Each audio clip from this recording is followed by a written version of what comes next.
Hi, I'm going to talk about my project, Deep HDR-Like Wood Image Generation from a single LDR image with bi-directional Retinex model and exposure fusion. My name is Song Ho. First, let's talk about some classical issues with wood image analysis. When we take the photo of the wood, the images usually have some issues like the poor exposure, and those issues can lead to texture information loss. And over and underexposed regions can lead to performance degradation in computer vision applications. There are two common types, which are under and overexposed images. As we can see here, for the underexposed images, the image will look dark in general. And in some areas, the pixels looks really dark, which means the pixel value are approaching 0. And for the overexposed images, the image will look generally bright, and for some areas, the pixel values will approaching 255. And you will look at their histogram, you can see for the underexposed images, the pixel values, they are mostly concentrated on the left part, on the low part of the whole range. And for the overexposed images, most of the pixels, they are concentrated on the right part of the histogram. And now let's talk about some HDR image generation in traditional ways. The first step is image bracketing, which means we should take photos with different exposure in a sequence like this. And we should align those images. Then we should infer the inverse CRF, which means the inverse camera response function using those images. Then we can create our HDR image. It uses 32-bit float point number instead of traditional 8-bit unsigned integer to represent the image. So in this case, it has a higher dynamic range than most of the traditional LDR images. The last step is we usually use tone mapping. So we can convert the HDR image to an LDR image, which can be properly displayed and printed out. Tone mapped version will have the 8-bit unsigned integer, which means it is easier for display on the most monitors and used by most printers. But there are some limitations in the traditional methods. The first one is we need to take multiple images with different exposures. But in real life, it is hard to do so because sometimes people will just take one photo and that's it. So it's hard to find some images, only different in exposure. And the second limitation is, in the last step, we should use the tone mapper to map the HDR image into LDR image. But we have to tune some parameters for the tone mapper to create a better looking LDR image. And without proper tuning of the parameters, it can introduce lots of artifacts in the generated LDR image. So in this presentation, I'm going to talk about our proposed method. The method will consist of two models. One is the up exposure model and one is down exposure model. And for each model, it will have two parts, which is decompose net and enhance net. The decompose net will decompose the input image into illumination and reflectance map. The illumination map will have the information of the light. So it will describe which area is darker and which area is brighter. The reflectance map will have the information of the texture and as well as the color of the objects in this image. And the enhanced net will combine the illumination map and the reflectance map to generate a final image like this one. For the up and down exposure model, they have the identical structure, but they will use different image pairs to train. For the down exposure model, we will use image A and B.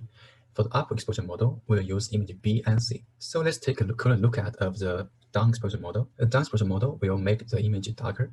So we will input an overexposed image. The output image will be a down exposure version of the original image. So it will look like this. Similarly, for the up exposure model, the down exposure image will go through this model and create an up exposed image which will look brighter. Then, with the original image, and the two generated images from the up and down exposure models, we can use the fusion methods to generate the final output. And we use the fusion method, which is introduced in the paper named Multi-Exposure Image Fusion based on illumination estimation. And this method basically works like this. For the dark image, we will more concentrate on the bright side and penalize the dark side. And for the bright image, we will more concentrate on the dark areas instead of the bright areas. And for the middle one, which means the original image, we will only concentrate the images, which is not too dark and not too bright. And this method has a limitation. The limitation is when we fuse the image like this, the details in the really dark areas or the really bright areas cannot be recovered. So instead, we propose a second level fusion. And this fusion can recover the details. So in the first step, we will create two additional copies for each image. As we can see here, we create those images using Gaussian correction, and then we do the fusion for each of the image. then we end up 3 images like this. In those 3 images, those images compared with their 3 counterparts, the details in the overexposed and underexposed areas are enhanced. Then we will fuse those 3 images into one image, which looks like this. And this is how we generate our dataset. And as you can see, for dataset image, very light intensity. So as you can see, we have a nice sequence of the same mirage with different light intensities. And let's demonstrate how our detail recovery will work. And we deliberately pick an image which is highly overexposed, and we create 2 copies using Gaussian correction.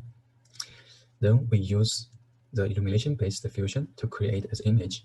As you can see, this image compared to the original one has more details in the wood areas. And these are some results using our method. This is the original image, and this is the image generated by our down exposure model, and this is the image generated by our up exposure model. After one-step fusion, as we can see, the image looks a little brighter, and also more pixels they are centered in the histogram. And if we use the 2-level fusion, the enhanced image has the best visual quality. And if we check its histogram, as you can see, there are more pixels, they are concentrated in the center. And we can also apply our method on the underexposed images. This is the original image. This is the darkened version processed by the down exposure model. This is the brightened version processed by the up exposure model. And this is the result after one-step fusion. And this is the result after 2-step fusion. As we can see, the 2-step fusion version has the best results. And if we see the histogram, the 2-step enhanced fusion actually makes our image pixels centered in this middle area. Also, we create our HDR target, and we use Drago as our mapping method since it gives us the best results. And also, you can see in this HDR image, it contains most of the details, and we use this as a target to compare against our generated results. We use 2 metrics for the evaluation. The first is SSIM, and the second is PSNR. The enhanced image means the 2-level fused image. As we can notice, for the overexposed images, the enhanced image has the best results. And same goes for the underexposed images.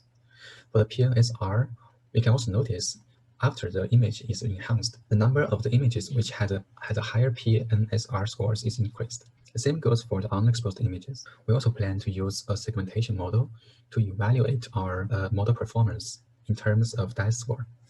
The DICE score is used to describe how well the segmentation works. We use UNet, and we train UNet using 1,700 images in the IVDS dataset.